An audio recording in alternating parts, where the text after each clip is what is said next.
Tuan-puan yang dah bekerja bertahun-tahun, daripada pukul 9 pagi sampai pukul 5 petang, kadang-kadang lajak sampai pukul 9 malam, atau tuan-puan yang bekerja ikut shift, kerja pagi ada, kerja tengah malam ada, tak menentu. Tuan-puan, sampai bila tuan-puan bekerja bertahun-tahun tanpa ada simpanan yang kukuh? Jom kita follow sama-sama nasihat daripada mentor saya, Tuan Haji Muhammad Zulkifli Syafiee. Sediakan 10% sahaja daripada pendapatan yang tuan-puan dapat dalam bentuk emas.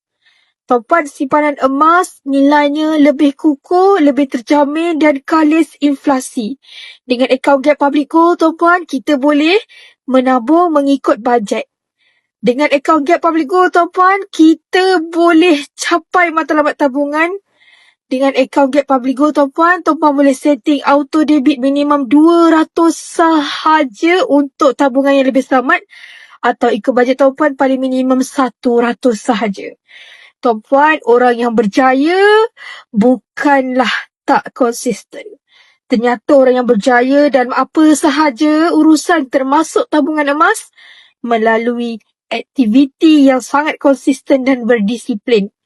Ya tuan-puan, kita mungkin terpaksa ikat perut, kita mungkin terpaksa minum air kopi biasa